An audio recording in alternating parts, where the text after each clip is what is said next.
So let's talk about attack commitment in triangle strategy in Fire Emblem Warriors Three Hopes, not to be confused with the game Three Houses or Triangle Strategy, which I brought up for some reason. Okay, so attack commitment. What is attack commitment?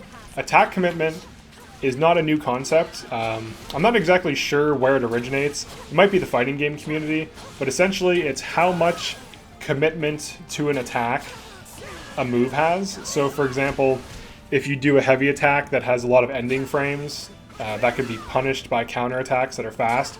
This would be considered an attack with either medium or high attack commitment. So the same is true in Three Hopes. And generally, units that have high commitment to their attacks, and especially when those attacks are low damage and not high impact, tend to do worse than units that have low commitment and can easily and freely reposition and chain and combo in and out of things. So the perfect example of a class with extremely low attack commitment is the Thief. The Thief, the Assassin, and the Trickster. These are all a continuation, starting with Thief. Thief advances into Assassin, Assassin advances into Trickster. These classes are some of the fastest attacking, fastest moving classes in the game that deal really good damage and basically are unpunishable because of their fast, insane attack speed. Like this dude, he doesn't even know what planet he's on right now, and I just killed him. He's just confused. This is an under-leveled unit on a maddening playthrough, on a fresh save maddening playthrough. And then we just completely nuked that guy, and he had no idea where he was. He was just getting, like, you know, ragdolled across the map insanely, much like this guy's about to get. So units with high commitment generally are worse than units with low commitment. There isn't a unit that I'm aware of, and I've tested pretty much every unit except for maybe like Bow Knight and Great Knight, that has high commitment and good damage. Pretty much all of the best units attack fast and move fast. All the mounted units like Cavalier, Paladin, Pegasus Knight, Falcon Knight, Holy Knight, Dark Knight, these all attack very rapidly. Wyvern Rider and Wyvern Lord also attack fast, but they do have some heavy attacks that have unnecessary commitment that can be punished. But aside from that, it's still one of the fast attacking, quick moving classes in the game. So some of the classes that I think are actually quite bad, but will probably be viable regardless, as long as you just level up with the enemies, are like, you know, mages, archers, stuff like this. I actually have like a longbow in real life that I shoot, and actually am like kind of, to some degree, I wouldn't say I'm an archer, but I like shoot a longbow for fun sometimes. And I definitely have a bias for bows. So for me to say the archer is not that good, it's like, you know, it's I don't hate bows. I actually like bows. Actually, I'm obsessed with longbows. I think they're cool. It's a really cool weapon. But the archer class just has like really high commitment to its attacks. It doesn't deal as much damage as the rushdown classes that just body things. So why would you bother playing it unless it's just for a challenge or just for fun? Now, obviously, if you level up, these classes are still viable, but their damage output is like fractions of some of the faster classes. Now, there's always ways around things. Like you can attack things' weaknesses. There's different things, different ways of getting around bad damage output. But I'm literally just like zooming around the map, killing these armored knights, and they just keep getting stunned and staggered. I don't even think I've been. I might have been hit yet. I don't know. I can't tell. I'm moving too fast.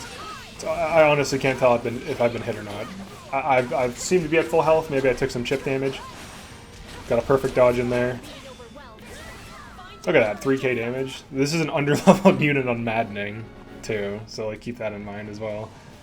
Let's get some cool A attacks in here. Here you go, buddy. But yeah, the concept of attack commitment and how it's related to all the units is very simple, right? Like the units that attack the fastest have the least amount of commitment, which means you can recover faster to dodge. You're less likely to get counter hits, so like as you're attacking, you're less likely to get hit by counter attacks from the enemy. Like right there, I was able to maneuver. If you have fast attack speed and fast mobility while attacking, you can positionally dodge things like I am here. We're just trying to combo this to death.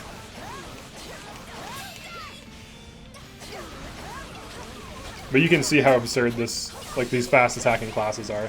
Now let's switch to a class that's much slower for comparison. Now some of the slow classes still deal good damage.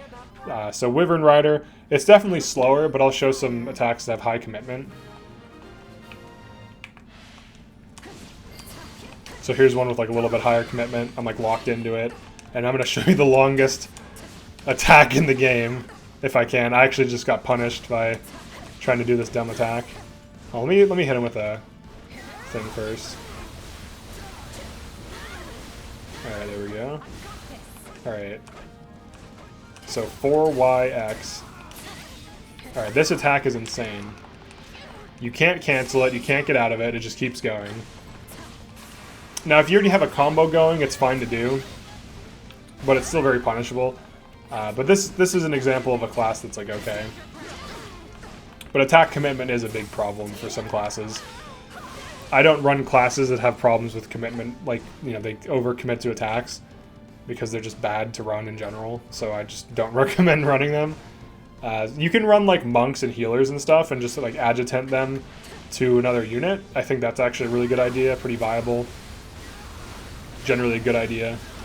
And then you can just drop them off the unit that's, you know, protecting them essentially for heals as needed. But I don't really think there's too huge of an upside to mages unless you're doing like, you know, a normal playthrough and then anything is viable, so then you can just get away with running whatever units you want. But that's pretty much it for this one. Just a quick little video on attack commitment, going over the difference between units with good and bad attack commitment. It's pretty simple too. Like, you can tell when a thing has high commitment because it just doesn't recover from attacks quickly. And in this attack, you might notice I'm taking no damage. You're invincible during combat arts. So combat arts that last a long time allow you to essentially tank while dealing damage. So a lot of the axe combat arts do allow you to be invincible for long periods of time, to simultaneously tank and deal damage, which is kind of like a hidden upside of them. Petra's in trouble. Another thing too is like the AI is like just really bad. It just sucks. It's just really bad at the game. I was lacking caution. That's not the problem. Not enough aggression is the true problem here. Thanks for checking this out. Definitely like and subscribe if you enjoyed this or found this useful. Drop me a comment. Let me know what you think. And I'll see you in the next one.